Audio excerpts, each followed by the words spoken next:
नमस्कार, जय हिंद। मैं दीपक सोनू स्वागत करता हूं एक नई वीडियो सीरीज में। सबसे पहले गणतंत्र दिवस और सरस्वती पूजा की आप लोग को हार्दिक शुभकामनाएं। आज ये क्लास में आपको 20 क्वेश्चन मिल जाएंगे। प्रत्येक क्वेश्चन के लिए आपको 5 सेकंड का टाइमर मिलेगा। इसी में पढ़ना समझना भी है और आंसर भी देना है। चलिए ठीक है, बिना देरी किए हुए आज का सेशन स्टार्ट करते हैं। क्या है आज का पहला सवाल? निम्नलिखित में से किस जगह पे जी का मान सर्वाधिक होता है? ऑप्शन है माउंट एवरेस्ट पर, कुतुब मीनार के चोटी पे, विषुवत रेखा पे, या फिर अंटार्कटिका के किसी स्थान पे।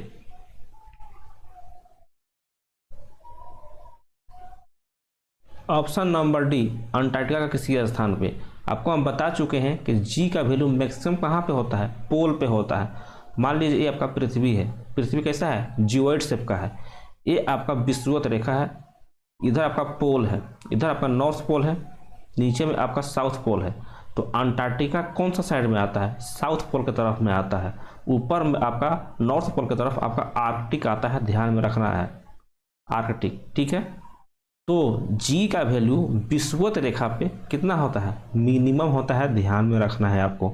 और मैक्सिमम होता है पोल पे, ये भी आपको छाप कर रखना है। ठीक है, जी का फॉर्मूला क्या होता है? आप लोगों ने पढ़ा है, मैंने भी कितने टाइम बताया है। जी का फॉर्मूला होता है जी बराबर capital G M upon R square. इसमें क्या क्या चीज़ है? ये आपका तो एक्सक्रेशन ड्यू टू ग्रेविटी हुआ, गुरुत्वीय त्वरण हुआ। जो कैपिटल जी है ये आपका यूनिवर्सल ग्रेविटेशनल कांस्टेंट है। कोई भी प्लैनेट लीजिए, कोई भी ग्रह लीजिए, सभी जगह जी का वैल्यू कांस्टेंट ही होता है। कितना होता है जी का वैल्यू? 6.67 इंटू 10⁻⁻11 होता है। इसका यूनिट इंपॉर्टेंट है जी का, याद रखिएगा, न्यूटन मीटर स्क्वायर पर केजी स्क्वायर होता है। इसको छाप के रखना है। जो एम है ये मास है। जिस प्लैनेट पे आपको जी का वैल्यू निकालना है उसी का मास यहाँ पर पुट करना पड़ेगा। और आर यहाँ पर रेडियस है। जिस प्लैनेट पे निकालना है उसी का रेडियस चाहिए। ठीक है, अगर हमको पृथ्वी का निकालना है तो हमको पृथ्वी पे यहाँ मास चाहिए उसी का, और उसी का हमको रेडियस चाहिए। तो पृथ्वी के सरफेस पे जी का वैल्यू कितना होता है? 9.8 मीटर पर सेकेंड स्क्वायर होता है, ध्यान में रखना है। जी का वैल्यू आपको हम पृथ्वी पर 3 जगह बता चुके हैं। पृथ्वी के सेंटर पे, पृथ्वी के सरफेस पे, और पृथ्वी से इन्फिनिटी हाइट ऊंचाई पे। मान लीजिए ये आपका पृथ्वी है, पृथ्वी का सरफेस है, तो सरफेस पे तो 9.8 होता है। पृथ्वी के सेंटर पे कितना होगा? इसका 3D व्यू देख लेते हैं। मान लीजिए ये आपका पृथ्वी का सरफेस है, ये आपका पृथ्वी का सेंटर हम यहाँ पे मान लेते हैं, ये पृथ्वी का सेंटर है। पृथ्वी के सरफेस से कुछ ऊंचाई ले लेते हैं, इन्फिनिटी हाइट है यहाँ पे। तीनों जगह बताना है, सेंटर पे, पृथ्वी के सरफेस पे, और इन्फिनिटी हाइट ऊंचाई पे बताना है। तो सरफेस पे बता चुके हैं 9.8 होता है पृथ्वी के सरफेस पे। पृथ्वी के सेंटर पे जी का वैल्यू 0 होता है, ध्यान में रखना है। और इन्फिनिटी हाइट पे जी का वैल्यू 0 होता है, इसको भी छाप कर रखना है। अगर जी 0 है तो वेट भी 0 होगा, क्योंकि वेट बराबर क्या होता है? वेट बराबर mg होता है। जब जी 0 हो गया तो वेट भी 0 हो जाएगा। मास कहीं पे चेंज नहीं होता है। अगर पृथ्वी के सरफेस पे किसी वस्तु का मास 10 kg है तो यहाँ भी 10 kg होगा, सेंटर पर भी 10 kg होगा, इन्फिनिटी हाइट पे भी 10 kg होगा। ठीक है, ध्यान में रखिएगा। चलिए हम आगे चलते हैं। अगर आपको सेशन अच्छा लग रहा होगा तो अपने दोस्तों के साथ भी शेयर कर दीजिएगा। चलिए नेक्स्ट सवाल पर चलते हैं। पानी के ऊपर तेल फैल जाता है क्योंकि ऑप्शन है आपके पास, पानी की अपेक्षा तेल भारी होता है, पानी की अपेक्षा तेल हल्का होता है, तेल का पृष्ठीय तनाव पानी से अधिक होता है, या फिर तेल का पृष्ठीय तनाव पानी से कम होता है।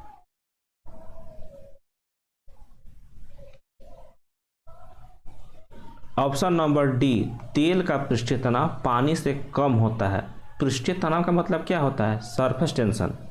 आप एक चीज़ अपना दिमाग में बैठा के रखना कि सरफेस टेंशन जो है ना वो इन्वर्सली प्रोपोर्शनल रिलेशन होता है टेम्परेचर के साथ।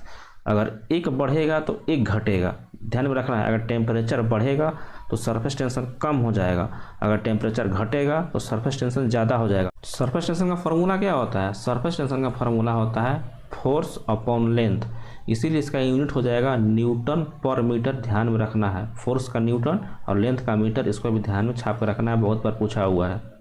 पृष्ठीय तनाव से और क्या क्वेश्चन बनते हैं, जैसे कि वाटर के सरफेस टेंशन के कारण ही सुई, पतली सुई उस पर तैरते रहती है। स्थिर जल पे मच्छर तैरते रहते हैं। अगर उस पर आप मिट्टी तेल डाल दोगे तो उसका पृष्ठीय तनाव कम हो जाता है और क्या होगा, मच्छर डूब के मर जाएंगे। और क्या पूछता है कि साबुन के बुलबुले बड़े इसलिए बनते हैं कि जल में साबुन घोलने पे उसका पृष्ठीय तनाव कम हो जाता है। ध्यान में रखिएगा, पृष्ठीय तनाव के कारण ही पानी से बाहर निकालने पे जो शेविंग ब्रश होता है ना, उसका क्या होता है, उसके जो बाल हैं आपस में चिपक जाते हैं। समुद्र के लहरों को भी शांत करने के लिए ही उसमें हम मिट्टी का तेल डालते हैं। और क्या बनता है, मान लीजिए कोई भी लिक्विड है जो उसका सरफेस है ना, वो मिनिमम एरिया एक्वायर करना चाहता है, मतलब मिनिमम क्षेत्र घेरना चाहता है, इसीलिए वर्षा के बूंदें गोलाकार होती हैं। ध्यान में रखना है, पूछता है एग्जाम में कि वर्षा के बूंदें गोलाकार होने किसके कारण होता है, तो पृष्ठीय तनाव के कारण ही गोला होता है। ध्यान में रखना है आपको। चलिए आगे हम चलते हैं नेक्स्ट क्वेश्चन पे। नेक्स्ट सवाल क्या है, जब किसी बंद कमरे में कोयला जलाया जाता है तो कौन सी गैस घुटन और मृत्यु का कारण बनता है। ऑप्शन है मीथेन, इथेन, कार्बन डाइऑक्साइड या फिर कार्बन मोनोऑक्साइड।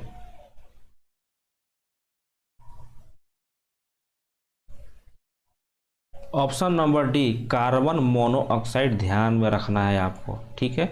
और कार्बन डाइऑक्साइड का इस्तेमाल कहाँ किया जाता है, अग्निशामक में इस्तेमाल किया जाता है। चलिए नेक्स्ट क्या है, आलू के चिप्स के तलने पे ऑक्सीडेशन के कारण तेल के बासी होने से रोकने के लिए चिप्स के लिफाफे को किस गैस से भरा जाता है। ऑप्शन है मीथेन, हाइड्रोजन, नाइट्रोजन या फिर oxygen.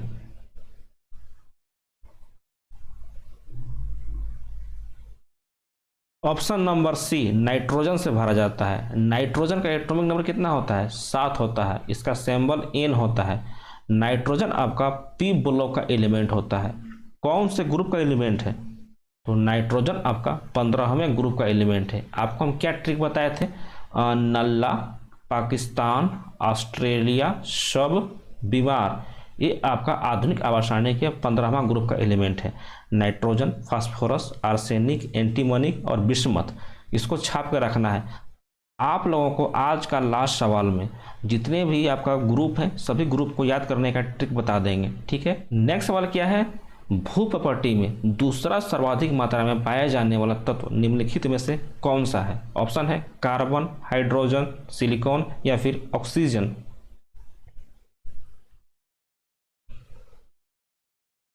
Option number C silicon दूसरा है। फर्स्ट आपका ऑक्सीजन है, दूसरा सिलिकॉन है। अगर यहीं पे पूछ लेता तत्व के जगह पे धातु पूछ लेता तो क्या बताते, धातु में सबसे ज़्यादा पाया जाता है एल्युमिनियम, दूसरे स्थान पे पाया जाता है आयरन और तीसरे स्थान पे पाया जाता है कैल्शियम। अगर यहीं पे भू प्रॉपर्टी नहीं पूछ के यूनिवर्स पूछ लेता, पूरे ब्रह्मांड में पूछ लेता कि कौन सा तत्व सबसे अधिक पाया जाता है, तब आप वहाँ पे हाइड्रोजन मारते और दूसरा आप हीलियम मारते। तो क्वेश्चन आपको सही से पढ़ना है, उसके बाद ही आंसर मारना है कि क्या पूछा है, उसी के अनुसार अपना आंसर तय कीजिएगा, ठीक है। चलिए आगे चलते हैं। नेक्स्ट सवाल क्या है, मूत्रालयों के पास प्रायः नाक में चुभने वाली गंध का कारण निम्नलिखित में से क्या है। ऑप्शन है क्लोरीन, सल्फर डाइऑक्साइड, यूरिया या फिर ammonia.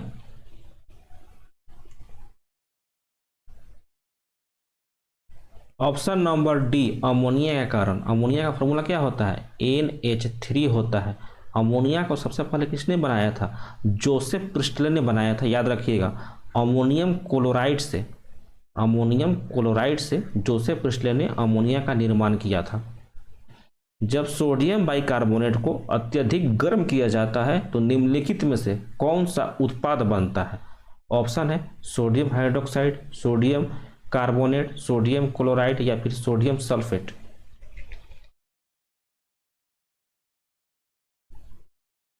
Option number B sodium carbonate बनता है। सोडियम बाइकार्बोनेट का फॉर्मूला क्या होता है, NaHCO3 होता है, जिसको कि हम बेकिंग सोडा भी बोलते हैं या फिर खाने का सोडा भी बोलते हैं। इसको ध्यान में रखना है। अगर हम सोडियम बाइकार्बोनेट को ज़्यादा गर्म कर देंगे तो सोडियम कार्बोनेट बन जाता है, ध्यान में रखना है, सोडियम कार्बोनेट Na2CO3। अगर हम इसी में 10 अणु जल का लगा दें तो क्या बन जाता है, ये आपका धावन सोडे का फार्मूला बन जाता है, ध्यान में रखिएगा।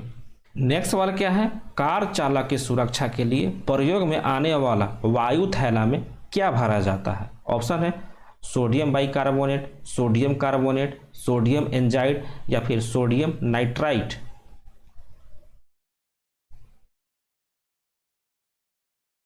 Option number C sodium azide भरा जाता है, ध्यान में रखिएगा। नेक्स्ट सवाल पे चलते हैं। नेक्स्ट क्या है, मिल्क ऑफ मैग्नीशिया के रूप में बाजार में लाए जा रहे प्रति अम्ल का मुख्य तत्व क्या है? ऑप्शन है magnesium chloride, magnesium carbonate, magnesium sulphate या फिर मैग्नीशियम हाइड्रोक्साइड।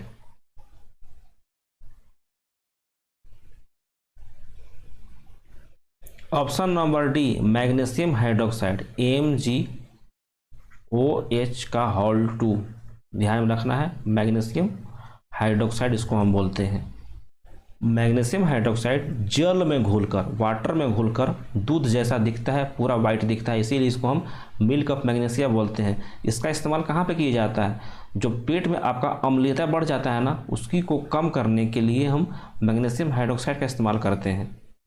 और पेट में आपका जो अम्लीयता बढ़ता है किसके कारण बढ़ता है? तो पेट में आपका हाइड्रोक्लोरिक एसिड पाया जाता है, इसी कारण अम्लता बढ़ता है।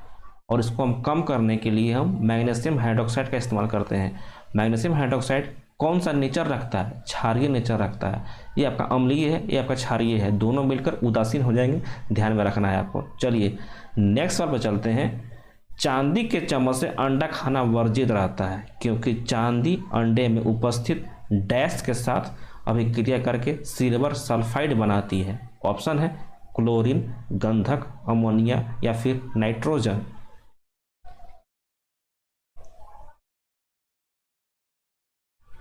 ऑप्शन नंबर बी गंधक को बोलते हैं। गंधक को हम सल्फर बोलते हैं। सल्फर का एटॉमिक नंबर कितना होता है? 16 होता है। और सल्फर आपका पीरियोडिक टेबल के कौन से ग्रुप में आता है? तो 16वां ग्रुप में आता है। 16वां ग्रुप को याद करने का ट्रिक क्या बताए थे? ओल्ड स्टाइल से टेपो, ओल्ड स्टाइल से टेपो। क्या क्या होता है, कौन कौन सा एलिमेंट होते हैं? ऑक्सीजन, सल्फर, सेलेनियम, टोलेरियम और पोलोनियम। ठीक है, आपको अब लास्ट सवाल में फिर से दोबारा से बताएंगे। चलिए हम आगे चलते हैं। नेक्स्ट सवाल क्या है, शरीर में लोहे की अधिकता से निम्नलिखित में से कौन सा रोग होता है? ऑप्शन है एनीमिया, सिड्रोसिस, इटाई या फिर मिनीमाता।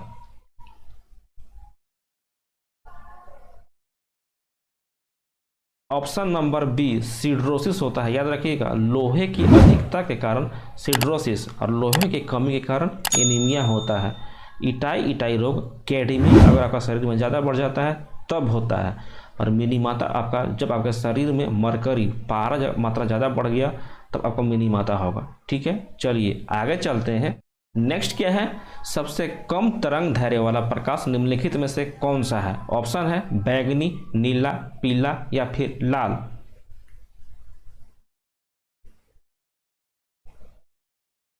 ऑप्शन नंबर ए बैगनी। आपको हम बताए थे VIBGYOR, VIBGYOR,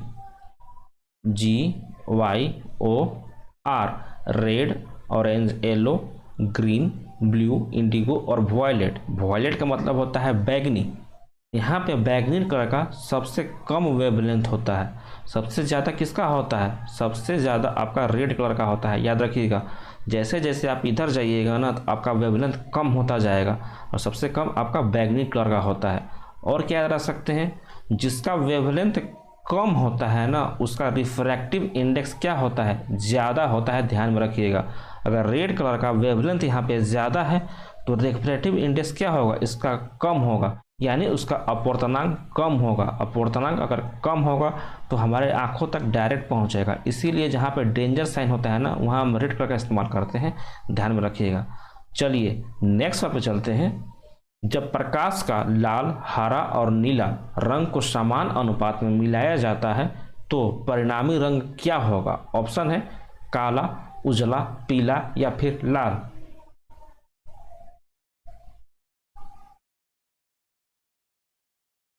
option number B उजला बनता है, वाइट बनता है। जो प्राइमरी कलर में क्या आपको बताए थे, हम कल ही बताए थे RGB, रेड, ग्रीन और ब्लू होते हैं। जब अगर तीनों को मिला दिया जाता है समान अनुपात में, सेम रेशियो में, तो ये वाइट कलर का दिखता है। ठीक है, चलिए आगे चलते हैं। कृत्रिम गर्भधारण के लिए बैल के वीर्य को किसमें सुरक्षित रखा जाता है? ऑप्शन है द्रव नाइट्रोजन में, द्रव अमोनिया में, द्रव पारा में या फिर द्रव ऑक्सीजन में।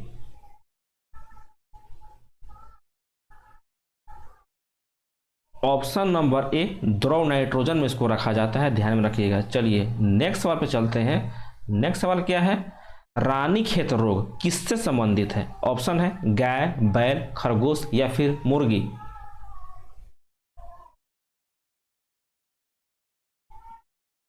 ऑप्शन नंबर बी मुर्गी से संबंधित है रानीखेत रोग। चलिए आगे चलते हैं। मलेरिया रोग निम्नलिखित में से किसके कारण होता है? ऑप्शन है विषाणु, जीवाणु, प्रोटोजोआ या फिर कवक।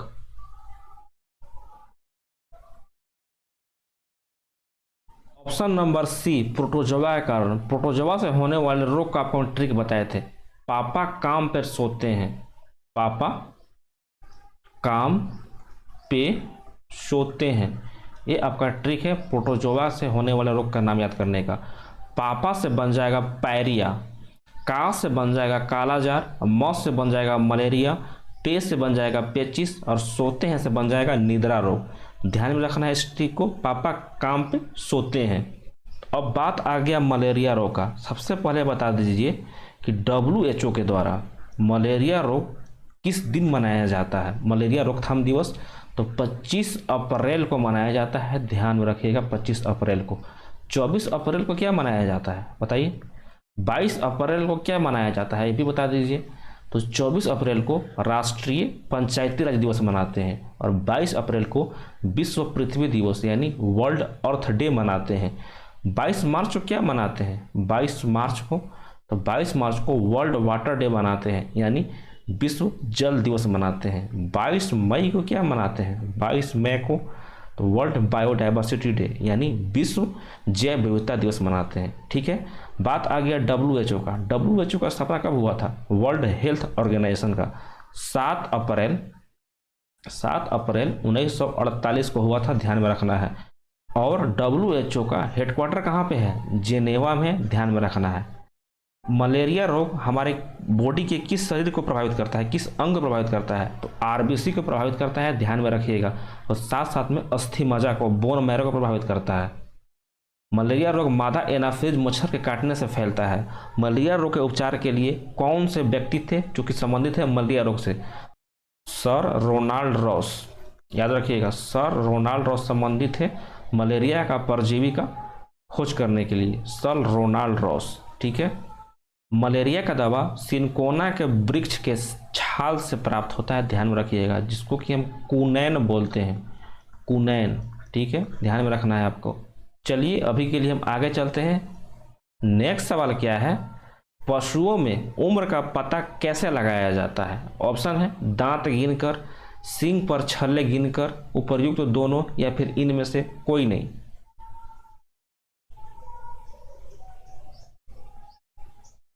ऑप्शन नंबर सी उपर्युक्त दोनों, दांत गिनकर या फिर सींग पे जितने छल्ले होते हैं उसको गिनकर। ठीक है, चलिए हम आगे चलते हैं। और आज का लास्ट सवाल, ठीक है, क्या है? आधुनिक आवास सारणी में निम्नलिखित में से कौन सा तत्व दूसरे ग्रुप में शामिल नहीं है, सेकेंड ग्रुप में शामिल नहीं है? ऑप्शन है मैग्नीशियम, सीजियम नहीं है, सीजियम है, कैल्शियम और बेरियम।